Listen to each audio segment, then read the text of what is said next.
always feels like about Shivi Bells and all my bells from North, South, East, West. You're the best! Kumusta? So today, nakatagod sa Burger King. Kung natingnan ko ano nakatagod sa Burger King, at okay naman ito ka ni Burger King. Well, it's the first time na matilawan ako ang plant-based Whopper. Unya, ingon man sila nga, dili ko na nimo malasahan ang difference. Unya, ako, familiar kaayo ko sa Whopper kaya it's one of my favorite burgers. So, ganahan ko niya kaya it's very meaty. And then you can really taste the grilled camerlu, di ba? So, karon, we will put that to the test. Let's go. Si Vanessa, nag-order of nuggets. Oh my God. Okay. So, naana tayo Whopper, naana ko tayo plant-based. So far, wala namang difference sa smell. But, let's see. Okay. Kani kang Vanessa ni nuggets. Okay.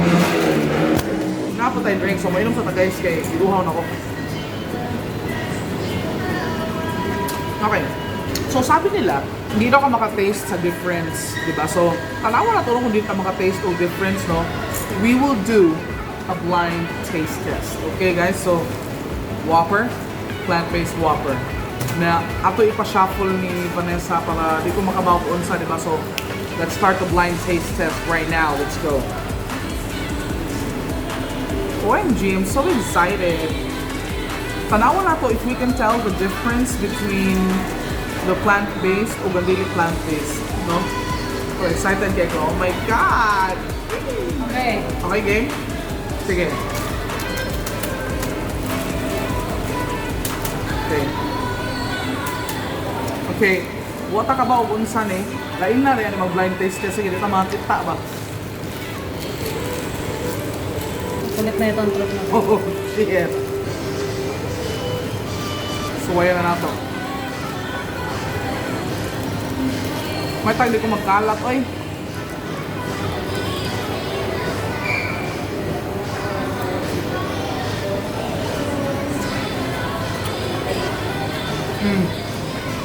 Okay. I'll take another bite just to be sure. Okay. Sa ako ang familiar sa Whopper, I'm 80% sure na mauna ang Whopper.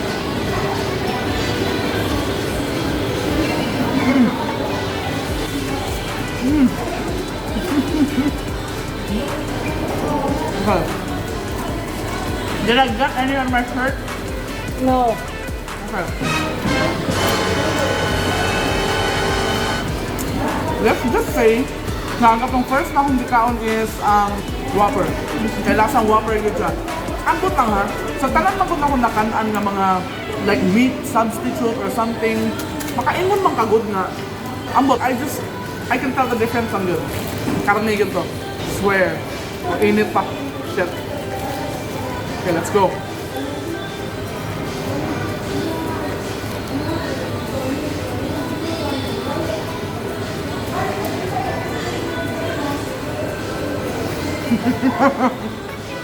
Okay. I already know na mauli ang plant-based. Talaga? I'm sure. Sure ako. Tatanggalin ko na yung blindfold ko ngayon ha. Ah. Diba? Well, you can tell sa texture kung saan ka na bitaw yung pigpaat mo ba? Ang mouthfeel. Pero in fairness, lamit siya. Ano yun, tsura? Ano?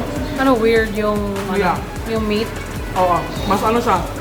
Mas matigas. Or looks good.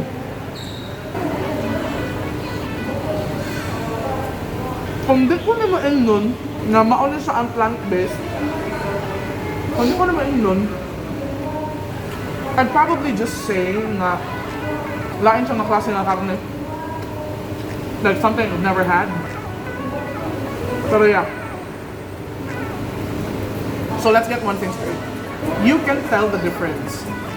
I mean, ako ha, makayong ko kay texture pa lang sa burger o sa patty ba.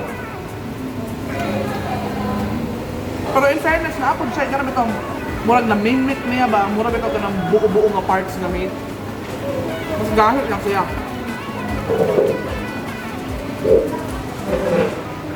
Unya, mas mahal siya sa Whopper. Siguro tungkol kay healthier siya. So, alright. Balik ka sa Whopper, be. Patilawan natin Vanessa. Come here.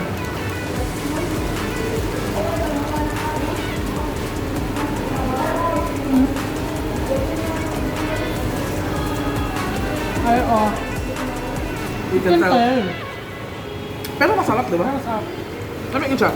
Pero manggod, like, kani manggod, makaingon dyan ka nga real meat siya. Itsura, everything. You just can tell.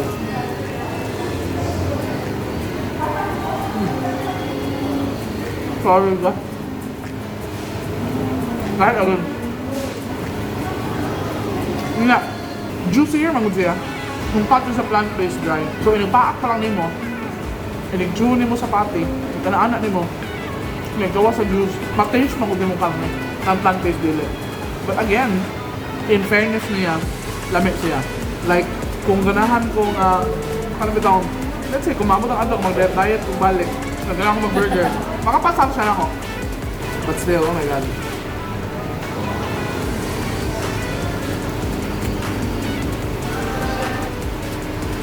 Kung ganahan ko mukha ang burger, tinuod na burger, dami gilihapon para na ako ang Whopper.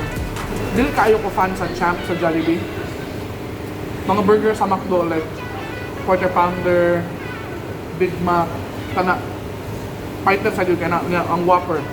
Sa US, the usual, In-N-Out, Shake Shack, gani not so much. In-N-Out yun po. Hard guys. Kung natanawa yung difference ha, from sight alone, you can almost immediately tell.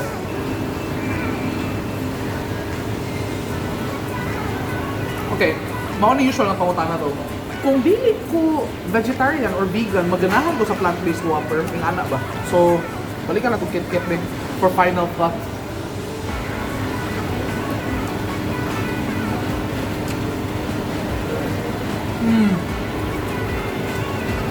Nakakakinadunggan na ni Sulti ba? Lasang cardboard, ganun. Nakakain ka ng cardboard? Ano po? Mao ni lacking niya, kanayang meeting na flavor. Pero, sa ako mga nasuwayan na mga plant-based na burgers ha, or like mga meat substitutes, usa ni siya sa arang-arang.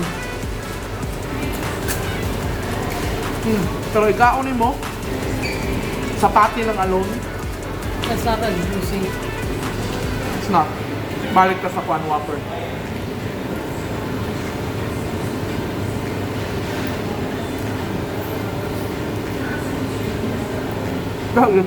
Pero hopefully, natubag na ko ang pangutana nga kung dili ko vegetarian or vegan, maganahan ka ko sa plant-based Whopper. In fairness, ato ibutang og scale from 1 to 10, 10 being mo'y pinaka-tasty. Siguro ang plant-based Whopper for me, nasa 6.5. I mean, It's not bad. it's not bad. It's not bad, but it's... Dili ko siya, you can taste the difference. You can taste the difference, okay? Kung ang smell.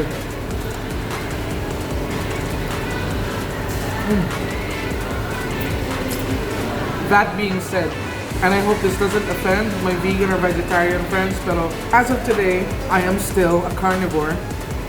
Pero sige, lami. Lami ra. Okay? Pwede na, kumbaga. Okay, may tagdagan pa mga matilawan na mga kung sa no, pero mao niya akong first time. Kung wala man ko na-disappoint. Wala ba? Okay ra. Wala akong nalugi. Kay ang solo niya, 175 ra ba? So, ato sa input lo, mutiwa sa may kaon, unya taon-taon, mga tutag ramos para mga on sa among pinakaganahan nga turon o banana cube. We'll see you later guys. Kaon sa ta.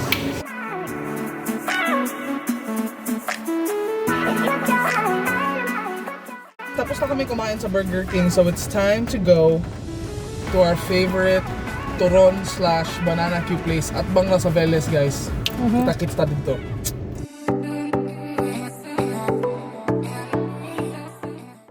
Bili tayo merienda.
Okay, wala tay parking so nag-hazard na lang ko diri sa duol sa katong amo ang favorite nga banana Q ug turon place si Vanessa ra ug palit.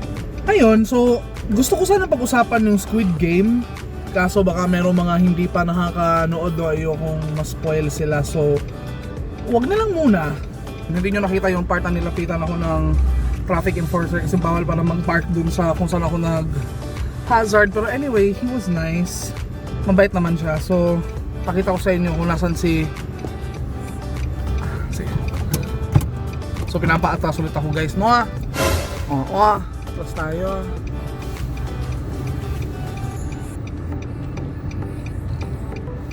Ayan. Okay, so andyan na si Vanessa. Hey! Dati was so nice. Oh, so ayan na, nakabili na si Vanessa ng turon tsaka banana Q. Okay, pinalipat ako kasi bawal pala dun sa... Oo nga eh. Okay, so ato na yung kanon guys, let's go! Ato na yung una ko ng banana Q. Actually, ningon ko muna ang favorite nga banana Q ug turon place. Pero in truth, dili gud ni mao ang pinakalaming nga banana Q nga ako nakanan. Sa akong memory, ang pinakalaming nga banana Q nga ako nakanan naa sa Orhelio. As in kanami tong sugar request tanan. Pero kung ganahan na niya banana Q kay humok iyang banana unya. Ganahan kay ko silang turon. Pero ang pinakaganahan magud nako kay nice mong kaayo sila and I like nice people. Okay, sige, so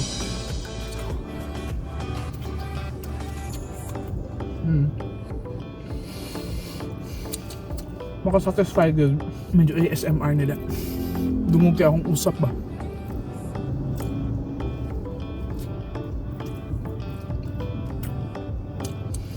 Sa realize ko, medyo bugat man po dito ang kaon. So, medyo nabusog na ako. Hindi ako lang itang nabusog ka niya. Tulala na lang kami. Okay lang. Masa lang sa akong kanon.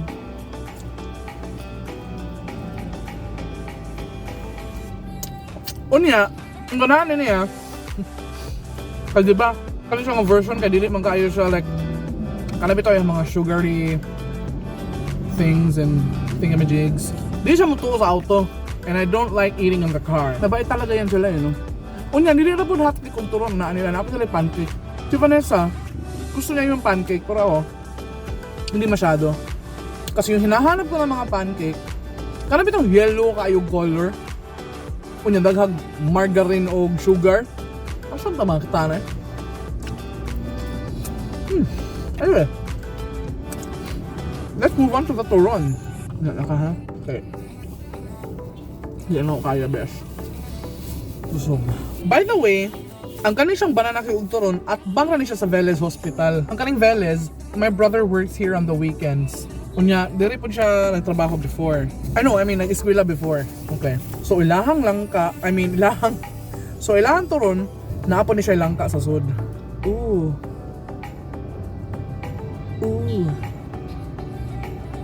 Okay. Oh.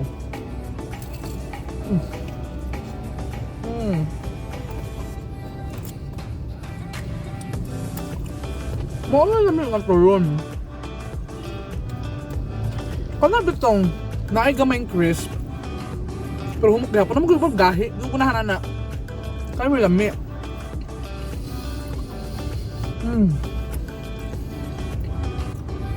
Lami ang turon ug naay langka. Diba? Lami good siya.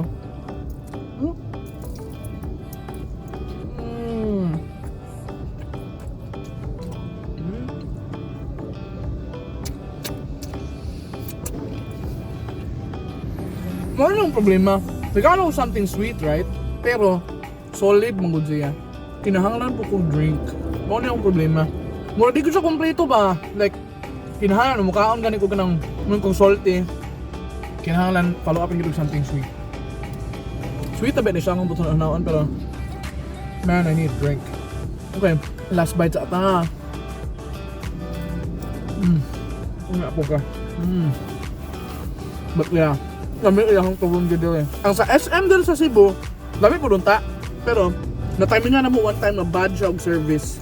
Ang lady ato, bad yun og service. So, namin namalik. For me, importante yung kayo ng service. bisag dili pa kayo ang anak lami imong pagkaon or unsa man na diha. Ay sa nang dili gyud lami ha kay lain sa kayo ka nang imo ra datot sa service. Pero mas mobalik ko og lugar nga dili super lami og pagkaon pero maayo kayo sa service nimo kaysa sa lami lagi kaayo pero ang service magway kwenta. No? Siguro tungod kay nakatrabaho ko customer service ba so kay bawo ko unsay mga service. So, ato sang untangon ng vlog dire guys. Thank you kayo inyo magkuyugan today. To all my vegetarian and vegan friends. Yes, na may mga lami nga mga food no. Okay naman po kumakaon og ka ng mga ingana no labi na Indian food pero like I said, sorry pero carne girl gigo. Till our next food trip guys. Thank you so much for hanging out with us and please don't forget to subscribe. Ayaw mong kalimot og click sa bell icon para kung natin mga bagong videos makabaw dayon mo. Alrighty? So thank you so much. We will see you guys again on the next video. Keep it real. Goodbye mga animals!